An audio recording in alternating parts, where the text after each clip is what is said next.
Welcome back to Rides and Drives Team Radio. I'm Harvey, and I'm here with, Kaz, hi everybody. yes, and I was lucky enough to spend the weekend in Milwaukee at the Snap-on 250 Milwaukee Mile. What a great race we got to witness, huh, Kaz? You sure were lucky, but those of us who watched it on TV had a great time too. I had more than fun watching this one. Yeah, I watched some of the replay and I thought the commentary on TV was spot on. I thought they were really good about the way they described the race. Being there in person, you don't get to see everything. Hmm. I was sitting in the grandstands on the front straight just past the start finish line. So the action that came out of turn 4, I couldn't really see some of the things that happened there. So, and then we saw Ray Hall's check up in turn 2. You could see it, but again, you don't get the sense of it the way you do on TV with all the cameras and things. It is nice to get the scope. That is the one benefit that us home watchers have over the people who get to go to the tracks is that you kind of get the full context of everything you're seeing. Things happen so quickly in this sport that sometimes you need two, three looks, and it's nice to see them slow down. Helps you make rulings on what you think happened in certain situations. So, Yeah, no, but being there gave me a lot of other advantages, especially with that press pass. So I was able to go into the press conferences, talk to the drivers after the race. I was on the grid before the race, got to check in with a few of the drivers and what they were thinking. So I really had a great time, and I'm looking forward to next season when we're going to be at more and more of these things. definitely. And Harvey, let's get started with that. Sure. All of us got to watch the race, but not everybody got to hear what the drivers had to say. Sure. Well, before the race, I did a grid walk and stopped and talked to a few of the drivers. I talked to Will Power and asked him what he learned in practice that would help him move to the front in the race.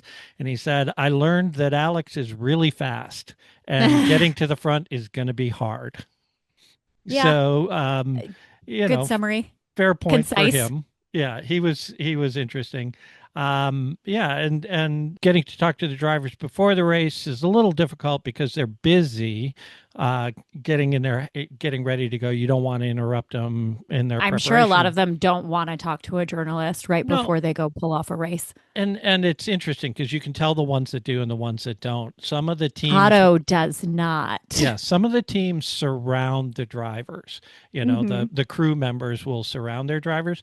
Others are there standing there. I saw one of the drivers with his girlfriend, and someone came up and said, "Hey, can I take a picture with you?" And there he was like, "Yeah, come on, right away." And so it's really interesting to see the different driver attitudes right before the race. Some of them are, really trying to focus and get in their head, and other ones were much more just I'm getting ready for another day at the office.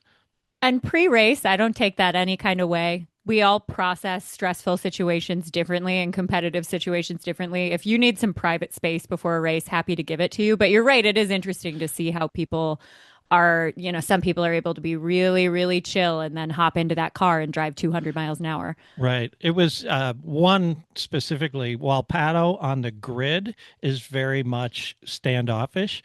About He's an surrounded. about an hour before the race, I was walking by his garage, by the where he was, and there were tons of fans around. He was there, and he was signing autographs, and I got a great picture up on my Instagram of him signing a hat of this young girl, maybe 6-year-old girl. An hour before the race, he's out there, he's interacting with the fans and really helping to build that next generation of IndyCar fans. So go to my Instagram at Harvey Drives, and you can see that picture and a bunch of other content I posted from the race. Pato's so good at that. And McLaren drivers in general across different racing series tend to have a really great sense of how to behave in front of fans and market themselves well. And that just goes to show, too, that Pato being surrounded by his team on the grid is not him being standoffish. It's just what he needs to do to get himself into the race space. Right, right. And otherwise, I mean, I thought what a great day for a race. I mean, the temperature was perfect, right around 70 degrees. It was a little bit cloudy, and of course that came into play in the race toward the end. And but it altogether, it was just a really great experience. So you talked about the post-race press conferences. What did our podium drivers have to say? Well, the first question I asked was both to Scott McLaughlin and Alex Palou was, tell me about the decision not to pit for that last yellow, because that obviously changed the race, right? It's a tough decision from their perspective. I think that sorry for non-Formula One fans, but it's Abu Dhabi 21 has me in this mindset where you always pit for fresh tires at the end of the race, but that's not always going to Yeah, work out for you. both of them were saying, look, if we pit and the eight guys behind us don't, then we've got to pass eight cars. And track Hmm. position, while, certainly it turns out that Rasmussen proved it can be done, it, It's hard to make it's up hard that to, kind of track position. yeah, it would be hard to pass 7 or 8 cars plus back markers And in then the 20 and laps remaining.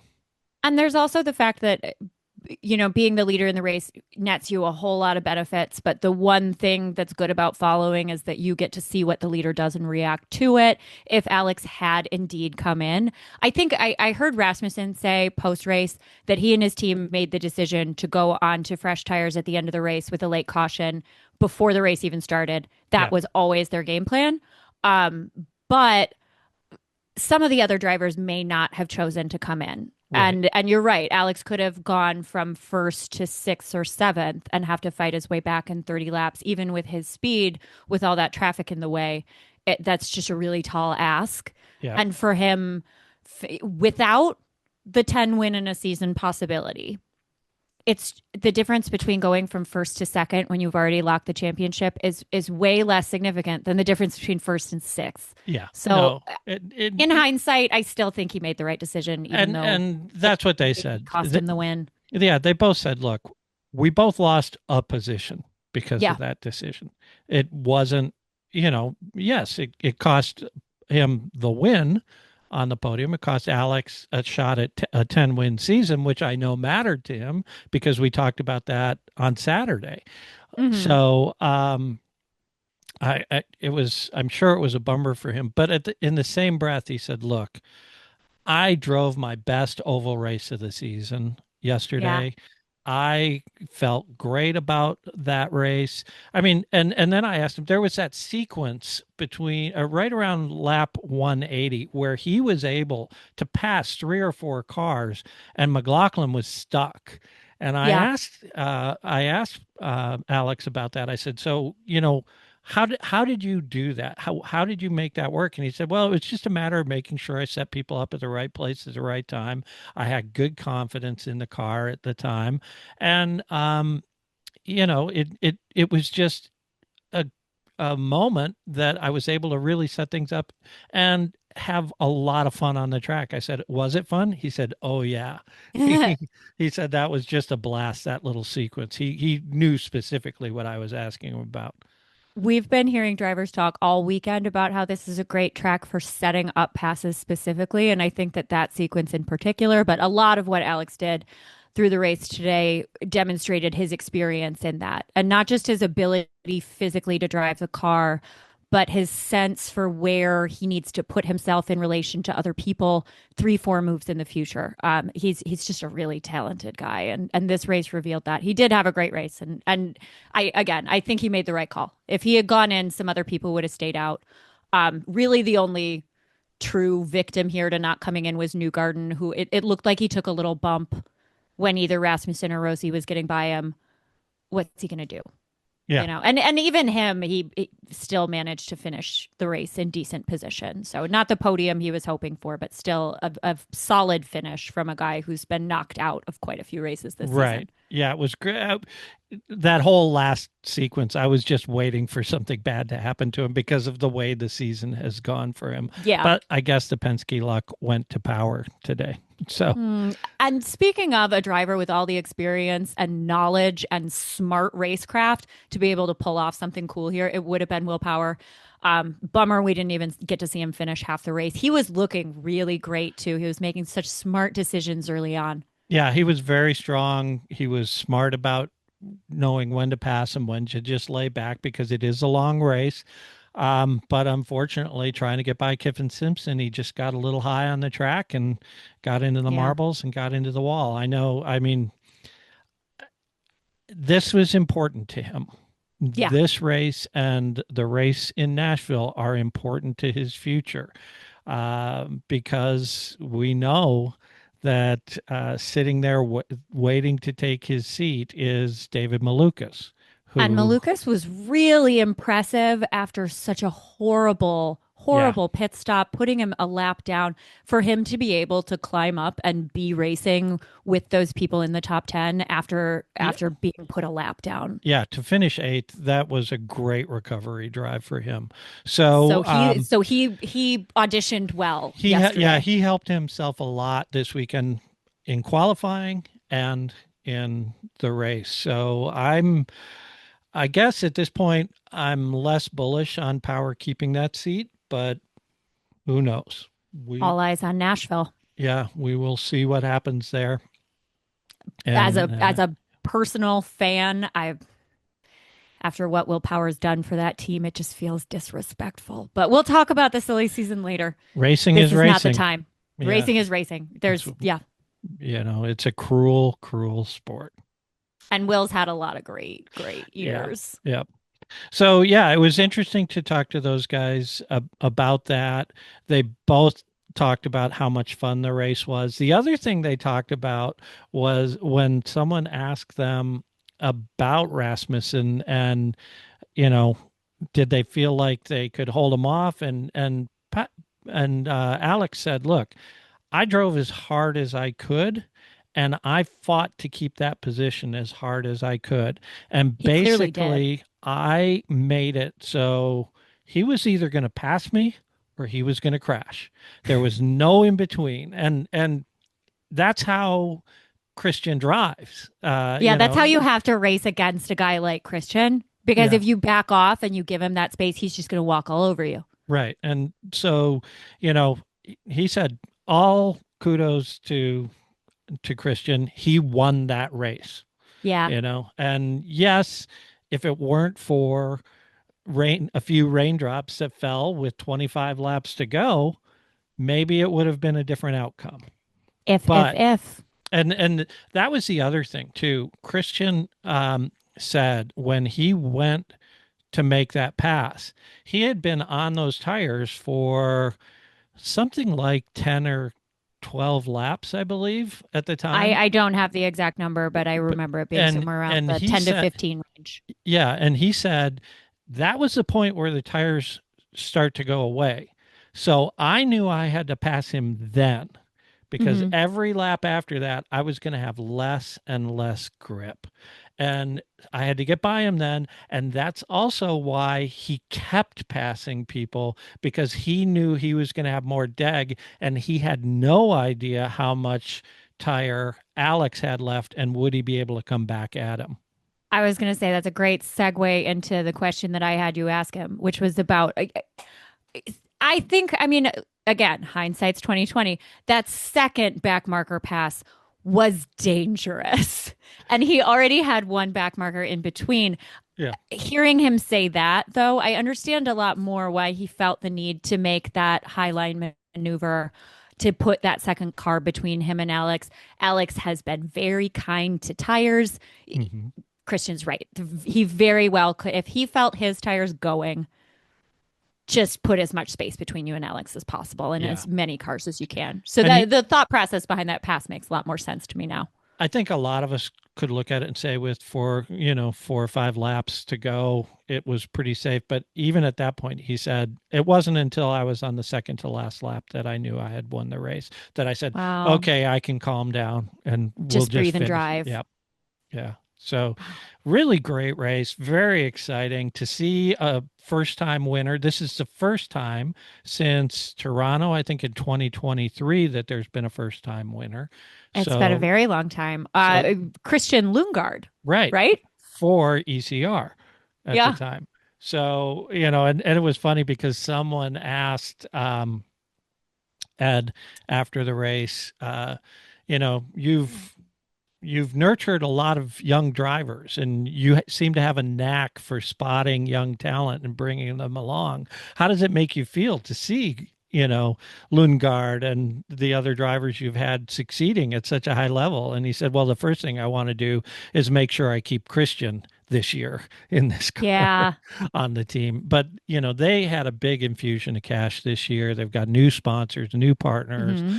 They're a team that is definitely on the rise now. And it shows from the results from the last three or four races, and especially this race to get a first and a fourth, Not just Rasmussen, but right? Rossi had an incredible race and made what turned out to be probably the most. I don't think putting on fresh tires during a caution is a stroke of brilliance. It was the right decision to make. But Rossi coming in on lap 49 Right. to pull off that undercut, that was strategic brilliance from him and his team. And they did it perfectly. Right, because they knew that was in the window to still stay on the five or four pit stop strategy, right? Hmm. Yep. Um, that Barely, but that yeah. was barely, but it was in the window, especially with knowing you're going to get a few yellows.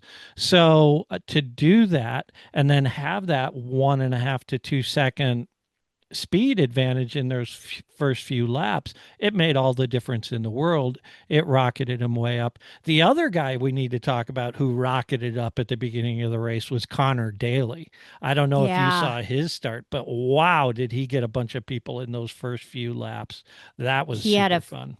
fantastic start. It was really, really great to watch all of those passes. What were your favorite passes of the day, especially being there? Oh, um, there were a bunch of them going into turn three that we could see across the track. And there was one specifically, I think it was in that sequence around lap 180 when Alex was picking people off. And it was just, he was going into turn three. Can't remember exactly who he was going by, but one of the cars he was lapping. And you could just tell that he wasn't going to lift. He was going for that pass, and you could then see the car below him just all of a sudden lift, and poof, it was like he just flew right by him. It was really cool. The other thing is that whole last sequence for Rasmussen when he was passing people, it was he was ride or die.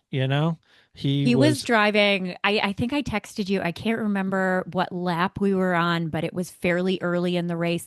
And Rasmussen was still in the middle. He was kind of nudging around with Connor Daly, who he had mixed it up with last week. And I texted you, Rasmussen is racing on the very edge. And he Yeah. never stopped the Yeah, he whole raced that way race. the whole race. There was a journalist in the post-race press conference, um, a guy named Marshall Pruitt, who, if you don't know, has a very good podcast. If people who are listening to this don't know, you should listen to Marshall Pruitt's podcast as well. Listen to ours first, but Marshall's, he's probably the dean of IndyCar journalists, and he said, "Look," he said to Christian, "I've seen you race a lot, and I've seen a lot of oval racing, but I've never seen so many people turn right on an oval as I saw you turn the wheel right today." And Christian's response was, "Yeah, we had the car set up a little loose today."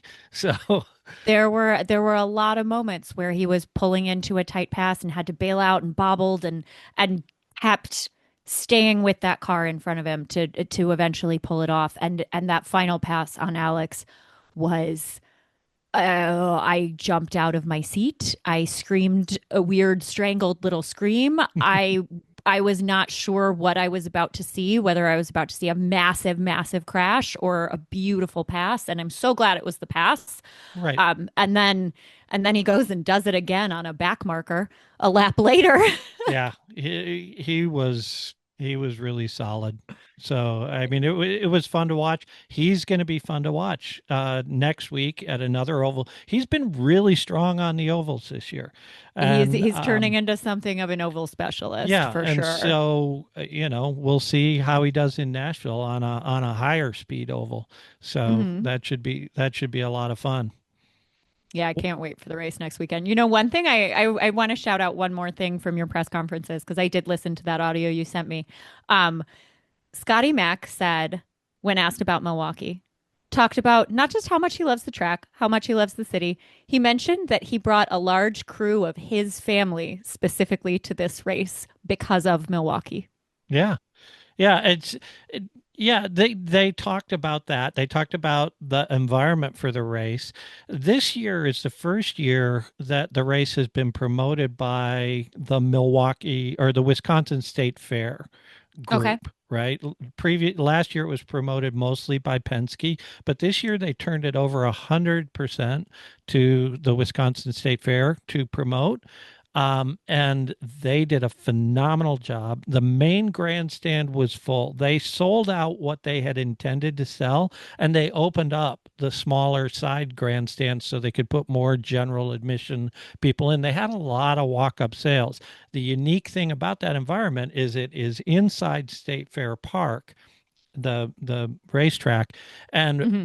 right outside of the racetrack is the all these pavilions and food vendors and all this other stuff. So that was free. If people wanted to come to the race, they could hang out outside the track and hang and sit at one of the microbreweries or whatever pubs that are there, and then watch the race on TV, or they could walk over and buy a general admission ticket for 25 bucks and sit in the stands. So it was a really good day. The place was packed. I think it was um, Alex who talked about the fact that he could hear the fans cheering, and he you could feel the energy, and they were really pleased and impressed with the crowd. Well, Milwaukee is scheduled through 2026, so we have one more guaranteed. Likely they'll be renegotiating 2027 toward the end of this year. You've got to think with the product they put out and with how much the drivers love it, Yeah, I feel like we have a strong chance of keeping two Wisconsin races on the calendar. I would hope so. I mean, I think the number was there were something like 685 on track passes I during have that it race. if you'll give me 1 second, and I can also tell you how many of them were Rasmussen because that's just a fun little addition. Yeah, I think. Uh, 685 on track passes, 306 for position, and Wow. Rasmussen had 48 of those passes. Yeah, yeah, he passed more people than anyone else in the race. So, if you just watched him, you saw a great race. But yeah, and that's on track passes. They don't count when you pass someone when they're in the pits in that number. Hmm. Now think about that. There probably haven't been 685 on track passes in the entire Formula One season to I'm date. almost certain that there have not. If you want to watch wheel to wheel competitive racing where people go at each other, IndyCar's the place to do it for sure. It was a blast. That's so great, and all over the grid too. I Yeah, they would show one set of drivers on TV and you'd be texting me about another completely fascinating sounding exchange that I didn't get to see until 5 minutes later when they showed the replay. Um, I don't think that there was, like, once again, I ran to the bathroom and back because I could not stand to be away from the television for more than 45 seconds. that's great. It was, Hand sanitizer is your friend yeah. during an IndyCar race. The thing that will be interesting about Milwaukee for contracts going forward is there are still a lot of tracks that used to be on the IndyCar season that aren't there, that were Yeah. kind of like staples. Phoenix was used to be the season ending race every year. Dallas, the Texas Motor Speedway, or Circuit of the Americas for another road course. Coda was one that really surprised me to not Yeah, continue on the there calendar. are, they used to race in Riverside, which unfortunately isn't there anymore. But Sonoma Speedway is a Hmm. great road course as well. So, depending on where they want to expand the sport and build the fan base, two Wisconsin races could be in jeopardy, but I sure hope not because those two venues provide two awesome and very different experiences. They are the polar opposite of what IndyCar is about, the Hmm. precision of a great road race and the, kind of manic Beautiful al- chaos. alpha, Malukas was right. yeah, Beautiful beautiful chaos. chaos of a short oval. So it was phenomenal. I know the people I was at the race with who are just, fans, they really enjoyed the race. So, Yeah. Well, who wouldn't? You yeah. don't enjoy that race, you're not a fan. I'm sorry. Well, and I think that's the kind of race that the way Fox packages it and the way they talk about it can bring people into the sport because as you said, it's hard to get up and walk away with all Hmm. the action that's going on at the track at that time. Hmm. And I do want to say also, I think you're right that the broadcast commentary was really on point. A couple of great insights that I didn't know going into the race. For example, I didn't know Santino had lent his chief strategist to Malukas and was working with that. I think I may have made different predictions if I had known that going in. Yeah. Um, Although we don't know if that decision was made by that point. So lots of great insight, but also a really good level of explanation for potential new fans because IndyCar is expanding right now, and also Milwaukee is a new race, and we're gonna well not brand new, but a newer race, and we're going to see different strategies than we usually see on an oval. So even for a regular IndyCar fan, I think they did a great job bringing some higher level, more fun information that even regular fans don't know, and also tossing in some nice explainers for those people who are sitting down to watch a race for the first time. Hey, so unless you have any other comments about the race, maybe we ought to talk about our predictions. Yeah, yeah, let's go predictions. This one's going to be more fun for you than me, Probably. but that's how we go. That's right. So let's talk about the predictions. What was your podium again? I had Will Power number three, Joseph Newgarden number two, and Alex Palou at the top steps. So Palou did wind up on the podium. I So get a point there. Wrong position though. yep, And I picked the wrong Penske drivers. you did. You did. I had Alex on the top step. I had Kirkwood in second, and I had McLaughlin in third. So I get 2 points. No, I get You three get points three. You because get I had three, McLaughlin in the right position and I had Pillow out of position. So I'll take those 3 points. as you should. There you go. Um, my biggest mover pick also did not go well. As I said in our qualifier predictions podcast, I like to pick a story that I like sometimes, whether or not it's a great smart pick. So I chose Kalamilot, and Prema is still an excellent story, but it wasn't about them yesterday. No. So unfortunately, I do want to chat a bit about Prema. Yeah, we can talk about that But now. but we'll Why go not? through. Well, yeah, let's do it. The thing about Prema, by all accounts, incredibly successful rookie season. For a They've team, yes. they've sat pole at the Indy 500. They've had drivers in the top 10 in multiple consecutive races. This has been a phenomenal rookie season for a team.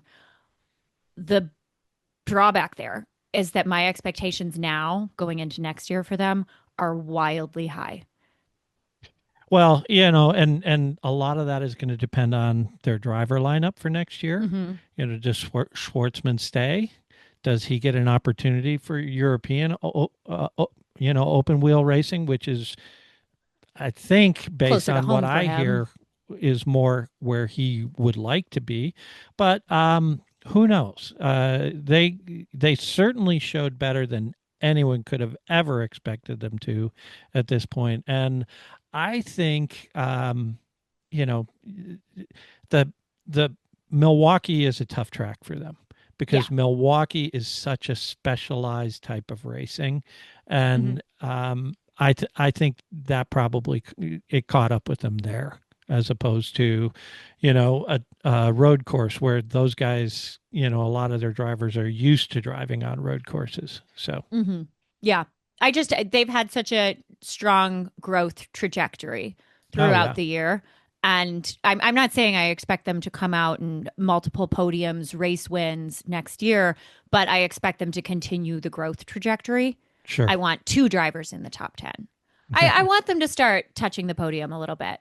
Yep. Get on the third step. And I don't think I'll consider a sophomore season for Prema to be successful if none of their drivers have even flirted with the podium. And that's a really big ask for a team's sophomore season. Right. Especially when you look at some of the teams that have been there for a long time who Hmm. don't seem to be making the progress that we would expect them to make. Yeah. So, So Prema, great season. You've really set yourself up for a lot, but I look forward to yep. it. And Callum Ilott, sorry, not the day he wanted to have, unfortunately. Didn't move. Watch that car come in and have a little fire. That was exciting, but Disappointing. disappointing. Yeah. The my biggest mover was the Moved. biggest mover of the race. Colton Herta. That, as Well, you said, it's the smart pick. I He said you made the qualified. smart pick. I'm just not going to. He was way out of position at the start of the race. He did get up, I think, well into the top 10 at one point during the race, and I think the last pit stop shuffled him back a bit, but still finishing 11th after starting 24. 24th. That's a solid day for him. So Yeah. 13 places gained and a point for me. After the disappointment in qualifiers from Colton, after, frankly, disappointment in Portland, not Hmm. a great showing in Laguna Seca, this was a really great day for him. Happy to see him kind of building up some of that. When he's racing well, he's just got a little magic, and you saw a little bit of that. Um, Yeah, maybe it was saving the car the other day, just kind of gave him a little like, okay, you can do this. Come on, man. You're Colton Herta. yeah. But again, not a great day for Andretti. No. It surprised me because I had expected them. I predicted Kirkwood on the You, podium.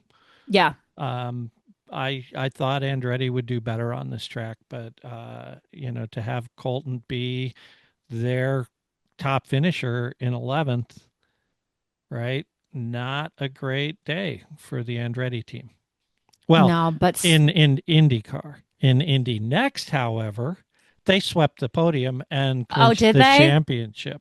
Yeah. Oh, that's great for them. So Good. they've got some up and coming drivers who, if these guys don't start delivering, they might Hey, have some competition for those seats. some kids are trying to take your jobs. Isn't that always the way? That's always the way. Damn kids. So, all All right. right.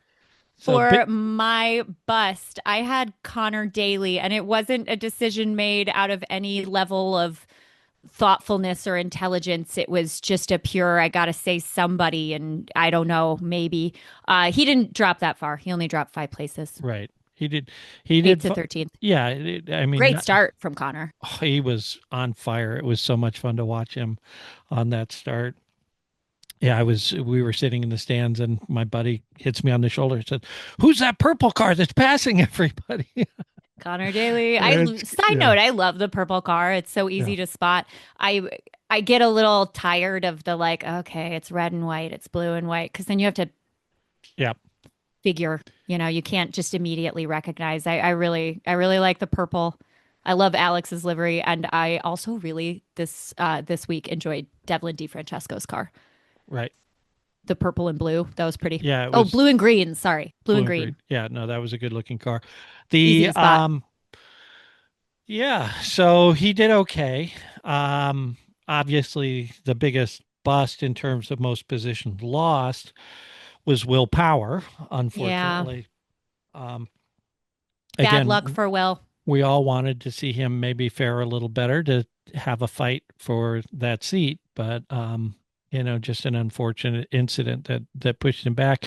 We'll look at this for next year and see if we want the biggest bust to be the biggest running bust at the end of the race or just the person who loses the most positions regardless of whether they're running or not, right? I'm fighting for running bust. I think you have to make a more intelligent decision. Yeah. And If then if we're yeah, counting drivers who just get scooped up and crash out, like, oh, it's it's just luck. right. It's just luck. Yeah, I want there to be the smallest semblance of knowledge that has to go into this game. that's right.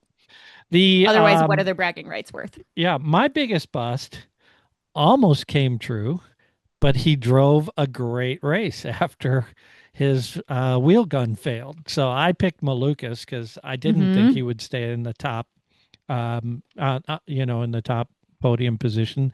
He ended up finishing eighth, which wasn't a bust at all, considering what happened to him. Pure miracle, given that he went down a lap to that wheel gun failure. And really, really quick thinking from Yeah, his engineer to go grab that backup gun super, super fast, gave it one or two tries on the primary gun, wasn't working, fixed it immediately. That's still on a 20-second per lap course. That's right. still a lap down to come back from a lap down and finish in eighth. And there was I think he also did put on fresh tires. Um, Maybe it was Rasmussen, but it could have been him.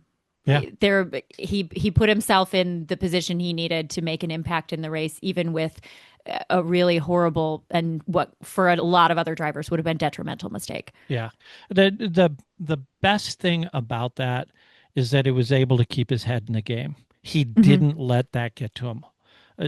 We've seen this where drivers have a failure on the pit and then they go crazy. They Yeah. try to make passes that they shouldn't make. They let every little thing that happens after that upset them, and he Or just they just kind of stayed like focused. and don't do anything, Right. like, oh, I'm in last, I'm a lap down. What am I going to do?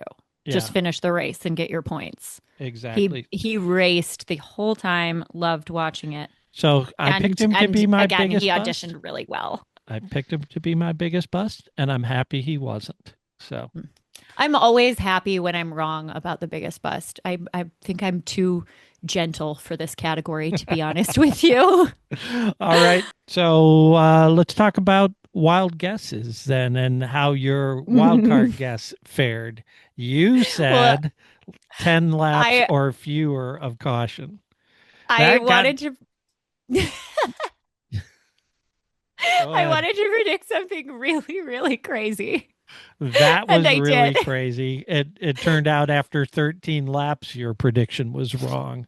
I So think it took until at least lap 20. it was, yeah, I forget. It's something like 10 of the first 13 laps were run under caution because people just kept getting it wrong. But at Look, the start, I you know, it felt like fun. yeah, I that's all right. I mean, that's what these wild picks are for. And my wild pick wasn't wild at all. No, yours was no fun, and I'm I know. irritated that I have to give you the points. Yeah, so give me 3 points for that. So, You get 3 points. yeah, because we had three different teams finish on the podium this time. So, yeah, that I'm wasn't, gonna. I should have said two. I knew it as soon as we got off the call. It's like, oh, that's only worth 2 points. That's not that crazy.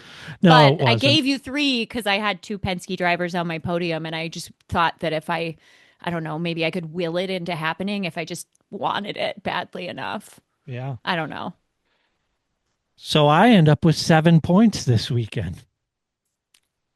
In addition to your 2 points from the week before, you are well in the lead.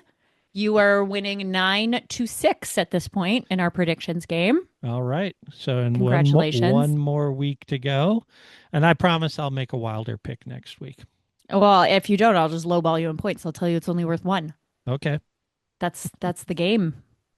That's the game. I So do love when a championship comes down to the last race of the season, even yeah, if it's just ours. that's right. We're within three of each other, so plenty of points available for you to pass me. I have to be smart about my picks, but not be too defensive, or else, I'll leave a slot open for someone to go by. For some crazy aggressive wild card like Kaz or That's right. Christian Rasmussen. Hey, one other thing we didn't talk about was, I mean, we mentioned Rossi and his race, but did you see the podium after the race? No, they didn't show it. When Rossi or when Rasmussen got out of the car, Rossi got out of his car in pit lane, ran around. They got him into pit lane, and I mean, he didn't even have time to take his helmet off. He was there, big hug between the teammates. And then again, at the press conference afterwards, someone asked Christian about that. He said, "Look, Alexander has been phenomenal as a teammate. I have learned so much from him. I am so lucky to have him as a teammate, to have all that experience. He's won championships, he's won the biggest races, and to have Hmm. him there to help me. So they really celebrated that win together. And I thought that was awesome. I love when older experienced drivers develop these great mentorship relationships with younger drivers, whether they're on the same team or not. It's so fun to watch somebody kind of impart their knowledge and support the younger generation too, because we're going to talk about older drivers versus younger drivers coming up quite a lot in the off season when we're Yeah. talking about seats and where people go. And it really can be easy to kind of start to feel like, up, clear the way because you're old now. And it's really lovely to see the way they support each other and feel about each other, and it doesn't come off nearly as sad or Yeah, and yeah, I don't I know. think that is especially true for a team like ECR, where Ed Hmm. Carpenter is a driver, right? Yeah, He understands the value of that type of mentorship, and he can bring that. Chip Ganassi the same way. Chip was a championship driver. So those teams, I think, Roger drove, but way back in the day. yeah, it's So been a while. I think he stopped driving in the 1950s, honestly, or maybe early 60s. But he, he's more of the captain. He runs the Yeah. ship, right? And so that you can see the different philosophies based on team ownership and the team principles. So it's really interesting to see that. And in addition to the mentorship, just the support. It's just heartwarming to watch Alexander be so happy for this kid getting his first win. Yep. So we got the beautiful chaos that we wanted in Milwaukee. We got a great race. I think, live attendance was phenomenal. I'll be interested to see what the ratings were for this Mm, race for Fox. There was a lot of talk in and around the pit and the paddock about Fox's purchase of a third ownership in IndyCar now. That huge means a investment. lot. And yeah, I was talking to one of the executives at Honda about that because, there's still a question whether Honda's coming back or not. There's a little bit of, scuttle that they haven't made the decision to come back to IndyCar. Obviously, the Honda racing people, they're all in and want to be there, but the Yeah, corporation has to make the right decision for the corporation. And IndyCar does it help them sell cars? sure. So that's the conversation that's going on inside Honda right now. And you know, I talked to them a little bit about the Fox thing, and they said, it's important. They're taking an ownership in it. It's similar to the Liberty Media and F1 thing, where now you have a strong global media company that can help grow, has a stake in helping to grow the sport. So we'll see more and more promotion of IndyCar. We'll see more, I think, interesting types of marketing and other, events and communications around IndyCar to help grow the fan base nationwide. I thought from the beginning of the year that Fox's promotional material was a nice change from how IndyCar had been advertised in the past. I loved those early season driver focused Yep. ads. I thought those were really, really fun. And also really smart from a marketing perspective. Formula One did a pretty brilliant, if a little goofy move by turning all of their drivers into reality TV stars. Now people care about them Well, as people. F1 didn't do that. Netflix did that, Netflix. Okay, Netflix. and F1 F1 allowed it. F1 they engaged in it. allowed it to happen, but if you recall the first season, neither Mercedes nor Ferrari would have anything to do with Drive to Survive. Oh, I don't remember the first season very much at all. They stood back. They were, but they didn't get involved in any of the drama stuff. They left that up to Red Bull and some of the other things. And then once Drive to Survive kind of became became successful. successful, then Ferrari and Mercedes were like, "Oh, wait a minute, we want to be a part of this." So, Okay, well, point still stands. It yeah. demonstrates that there are going to be a lot of people who are going to get more into something if they feel a personal connection with the drivers. And that's the other thing about IndyCar. And we talked about this before. You can If actually you talk to go them. to an event and like my buddies who came to the race with me, they spent 45 bucks and got garage passes, and they Hmm. got to walk through the garages. They could have Taking easily photos with connected with, drivers, yeah, they took had a photos chat of with them. drivers. They could easily have gotten autographs, any of that stuff. If they're around in the garage area and you see them, go up and say hi. They have their They secret love, spaces to run off to if they don't yeah. want to talk to you. If If they're they're, out, they want to talk. yeah, they're happy to engage with fans. They love, someone saying good luck, just whatever. It's all good. So I'm I'll be interested to see what they do. Obviously, 100 Days to Indy was their attempt to try to capture some of that Drive to Survive magic, but it's a different thing. So, It's a different thing. And I don't want, for the record, I'm not saying I want IndyCar to become this dramatized media spectacle. right. I just think it was a really smart move for Fox to put the drivers front and center when performing kind of a reintroduction marketing campaign. Well, and that's the thing, IndyCar is about the drivers, right? Yeah. The cars are all Delara cars. You Hmm. do get a choice between Honda and Chevrolet, and after that, it's the cars and the team. I mean, it's the teams and the drivers, and what can they do to win these races? Where can they find those fractions of seconds? And in the case of Exactly. Alex Palou, second and a half. Yeah. So we'll see. We'll have a lot more to talk about that in the off season, I'm sure. Yeah. And we can, comment on the marketing of the sport and all of that. That'll be fun for me because obviously I grew up in marketing. So, And I grew up hearing about it. all right. Well, why don't we close off this episode, Kaz, and take us out, and we will see everyone next week. Yeah, guys, 1 week left on the season. And while I'm sad to see it come to a close, it really couldn't have been any better for me. I hope you feel the same way. For us at Rides and Drives Team Radio, I am Kaz, and this is Harvey, and we'll see you next week. Have a great one, everyone.